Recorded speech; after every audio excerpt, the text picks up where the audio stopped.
futuro. Agora, o fenômeno do bullying não é exatamente novo, porque perseguições, xingamentos, apelidos, isso em escola praticamente sempre existiu nas escolas. O que mudou efetivamente? O fenômeno não é novo porque o bullying, no fundo, é uma agressão humana. E convenhamos, o homem ele é agressivo desde que é homem. A nossa história já tem aí mais ou menos 7 milhões de anos e nunca na nossa história o homem viveu sem violência. Portanto, a violência é inerente. O que mudou nos últimos anos foi o quê? Os estudos que foram feitos do fenômeno e a quantificação do problema. Nós, antigamente, tínhamos isso, claro, em todos os tempos os alunos foram perturbados pelos colegas. Isso é uma coisa comum, mas nós não tínhamos a quantificação do problema, nem tínhamos ainda estudos sérios das consequências nefastas que decorrem do bullying. Tudo isso é coisa de 10, 15 anos para cá, com pesquisas muito bem feitas. Mais do que isso, eu diria mais do que pesquisas, 2 programas extremamente vitoriosos no mundo. Começou na Noruega o primeiro, se expandiu para os Estados Unidos e hoje vários estados dos Estados Unidos já adotaram programas de prevenção do bullying e conseguiram êxitos extraordinários, como por exemplo em New Jersey, é um exemplo fantástico, Nova York também, mas New Jersey sobretudo, conseguiram reduzir em cerca de 40% de bullying, na medida em que há um envolvimento preventivo das escolas, dos diretores, dos professores, dos próprios alunos, dos familiares, dos pais de crianças e das autoridades públicas. O senhor concorda que no combate ao bullying devem estar incluídas medidas de repressão e também medidas educativas? Sem sombra de dúvida. Esse é o caminho.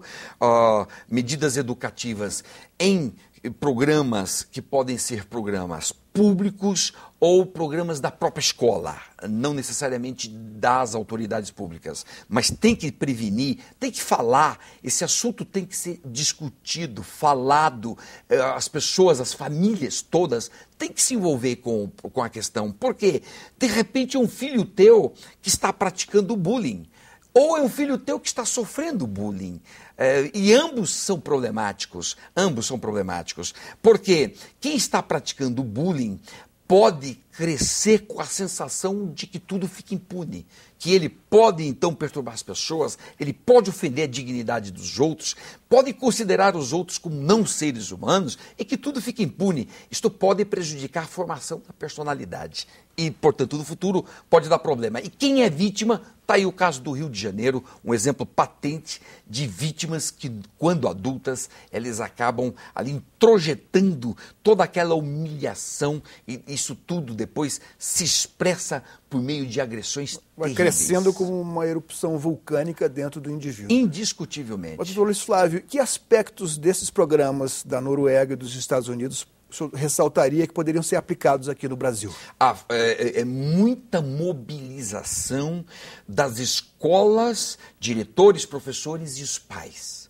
Isso é muito importante. E também tem um aspecto repressivo também, ou seja, punir quem faz isso é importante. Não estamos falando... Os pais, inclusive. Os pais, se foram negligentes, né? Na medida em que os pais são cientificados, são notificados e os pais não tomam nenhuma providência, claro que também pode recair responsabilidade sobre eles, especialmente civil. E por falar nisso, a onda já começou no Brasil.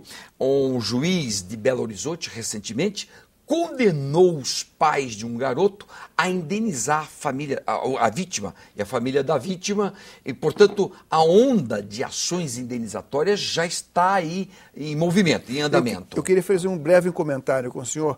2 anos atrás, ou mais ou menos o tempo foi esse, chegou-se a cogitar a instituição de uma bolsa menor infrator aqui no país. O senhor não acha que isso vai completamente contra a ideia que a gente tem de combater o bullying, de mobilizar a sociedade e haver alguma punição também para aquele infrator? A ideia de bolsa para menor infrator é sempre uma ideia que pressupõe um Estado social, um Estado que distribua parte da sua riqueza em favor das pessoas. Nada contra isso. Né? Nada contra isso, de fato, porque a intenção é boa no sentido de construir uma sociedade de seres humanos que respeitem os outros seres humanos. A ideia é boa. Porém, nós não temos um Estado social no Brasil, convenhamos, o Estado é muito limitado, os recursos do Brasil são muito limitados e não dá para instituir esses programas como se quer.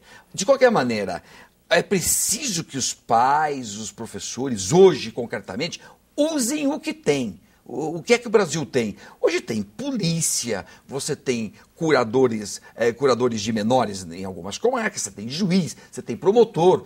Então, é preciso recorrer, porque se deixar impune e a criança ter a sensação de que ela tem um apoderamento sobre as outras, que ela é superior às outras, porque quando ela pratica o bullying, ela se sente empoderada.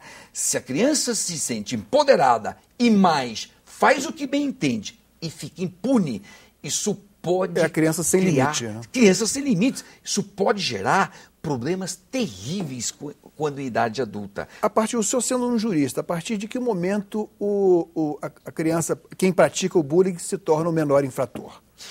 A partir do momento em que ele pratica qualquer um dos fatos criminosos descritos na lei brasileira. Por exemplo, uma injúria.